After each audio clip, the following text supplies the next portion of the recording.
Assalamualaikum warahmatullahi wabarakatuh. Apa kabar anak-anak Pade semuanya? Insya Allah Pade doakan dalam keadaan yang sehat dan semangat. Ya, kembali lagi dengan Pak Ade, guru PKN kalian yang masih dengan materi PKN-nya pastinya. Oke, anak-anak Pade sekalian, sebelum kita masuki pembelajaran kita, ada baiknya kita mengucapkan lafaz basmalah. Bismillahirrahmanirrahim. Oke, anak-anak Pak Ade mau bahas sedikit tentang materi kita di pertemuan yang lalu, ya, yang sudah kita bahas yaitu tentang sila pertama yang menggambarkan perisai bintang, lalu ada sila kedua yang berlambangkan mata rantai, dan sila ketiga yang dilambangkan dengan simbol pohon beringin. Nah, di evaluasi minggu lalu ada banyak kejebak anak-anak Pak Ade di soal yang tentang sila kedua. Masih ingat nggak? Iya. Jadi nak, di sila kedua itu memang lambangnya itu mata rantai. Hanya saja ada dua jenis bentuk mata rantai di situ yang saling berkaitan. Ada yang segi empat dan ada yang bulat. Yang segi empat itu lambangnya laki-laki. Ya, itu merupakan lambang laki-laki. Nah, sedangkan mata rantai berbentuk bulat melambangkan perempuan, ya. Jadi, jawabannya udah tahu lah ya. Kemarin soalnya tentang segi empat. Oke, nggak apa-apa, nanti diperbaiki, kita belajar dari kesalahan. Oke, kembali ke materi kita malam ini atau pertemuan kali ini ya Pak Ade bilangnya malam karena Pak Ade buat materinya malam-malam diiringi dengan hujan yang jatuh ke bumi. Allahumma shoyiban nafian ya doanya. Nah, anak Pak Ade, pada pertemuan kali ini kita akan membahas tentang makna simbol sila Pancasila yang keempat dan yang kelima. Ayo, selamat menyaksikan. Sila keempat, kerakyatan dipimpin oleh hikmat kebijaksanaan dalam permusyawaratan perwakilan. Dilambangkan dengan kepala banteng. Kenapa ya kepala banteng harus menggunakan kepala banteng gitu lambangnya ya? Kita bahas di sini nak. Jadi nak, kalau kalian pernah lihat video Discovery Channel tentang hewan-hewan liar, satwa-satwa liar yang hidup di alam liar ya. Nah, salah satunya itu ada banteng. Banteng itu dia hidupnya itu bergerombol atau selalu berkumpul. Rombongan itu bahasanya, tidak sendiri. Ya. Kalau sendiri dia akan sangat mudah dimangsa oleh predator atau pemangsa. Nah, jadi di kepala banteng ini dijadikan lambang sila keempat itu nak, karena dianggap banteng itu sebagai makhluk yang berjiwa sosial dan suka berkumpul dengan sesamanya, ya. Sehingga kelompok banteng ini menjadi semakin kuat dan dapat terhindar dari terkaman hewan pemangsa yang seperti Pak Adi bilang tadi. Kalau mereka ramai-ramai, mereka satu kelompok, pemangsa akan sulit memangsa mereka. Bayangin banteng loh, tenaganya kuat, tanduknya kuat, tajam lagi ya. Nah, jadi simbol kepala banteng pada sila keempat Pancasila ini anak-anak memiliki makna bahwa rakyat Indonesia itu memang makhluk sosial yang suka berkumpul, ya, dan bermusyawarah untuk bermufakat dan mengambil suatu keputusan. Memang seperti itu ciri khas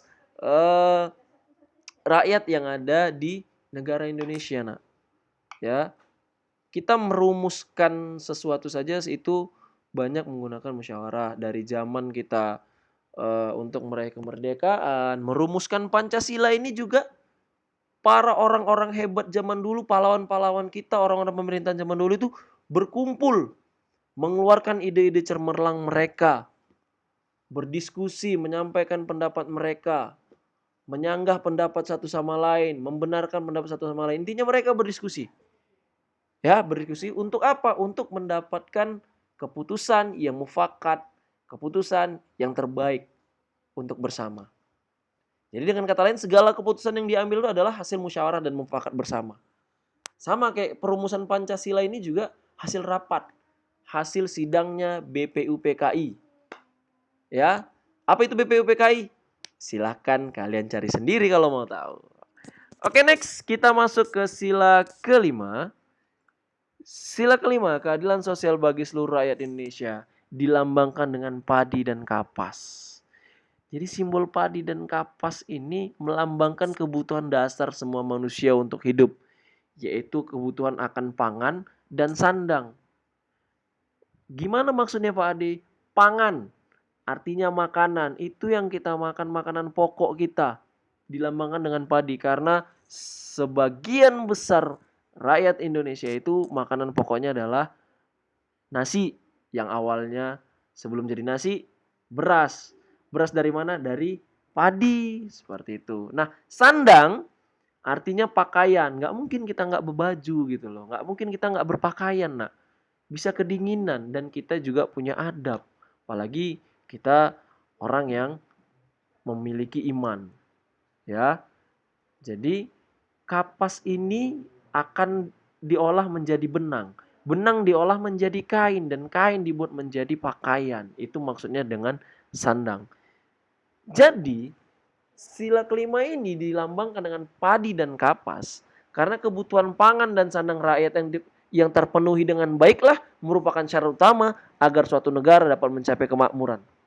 Hal inilah yang menjadi cita-cita pada sila kelima Pancasila tersebut. Intinya, sila kelima ini merupakan cita-citanya itu di sila kelima ini adalah kita mencapai kemakmuran. Makanya lambangnya padi dan kapas yang melambangkan sandang dan pangan. Kalau pangan kita cukup, sandang kita terpenuhi, insya Allah suatu saat kita akan mencapai kemakmuran. Atau mungkin kita sudah dikategorikan makmur. Hanya saja, apakah di negara ini atau negara Indonesia ini sudah mencapai kemakmuran yang maksimal, itu yang sedang diupayakan oleh rakyat Indonesia dan para pemerintah yang mudah-mudahan adalah pemerintah-pemerintah yang dipilih Allah, ya, yang takut sama Allah. Kita doakan semoga pemerintahan kita ini dipimpin oleh para pejabat-pejabat yang takut sama Allah. Amin amin ya robbal alamin. Itu dia nak, dua sila tadi. Sila keempat lambangnya kepala banteng, sila kelima adalah padi dan kapas. Oke anak-anak Pak Ade, seperti biasa mohon maaf Pak Ade harus memberikan tugas. Iya nggak mohon maaf sih ya. Memang harus tugas untuk apa? Supaya kalian lebih hafal tentang materi ini. Ya, tentang makna dan simbol Pancasila ini. Ingat, Pancasila ini dasar negara. Dasar negara Indonesia. Kalau kamu mengaku kamu adalah rakyat Indonesia yang bertumpah darah Indonesia, bertanah air Indonesia, maka kamu harusnya tahu makna dari 5 sila Pancasila. Tugasnya gampang, masih sama seperti yang minggu lalu. Buatlah salah satu gambar sila Pancasila, lalu tuliskan makna simbolnya. Coba buat yang terbaiknya, nak. Kalau minggu lalu ya hanya 1-2 orang lah yang buatnya itu pakai diwarnai, tulisannya cantik, bagus. Ayolah, Pak Ade mau kalian buat yang terbaik. Kenapa Pak Ade bilang yang buat yang terbaik? Karena yang kalian buat minggu lalu tuh akan bisa kalian buat lebih baik lagi. Jadi jangan mau nyerah, jangan mau kalah. Ya. Selamat mengerjakan. Pak Ade harap kalian melakukan yang terbaik. Do the best that you can. Oke, terima kasih. Lebih dan kurang Pak Ade mohon maaf. Pada Allah Pak Ade mohon ampun. Bil taufiq wal hidayah. Assalamualaikum warahmatullahi wabarakatuh.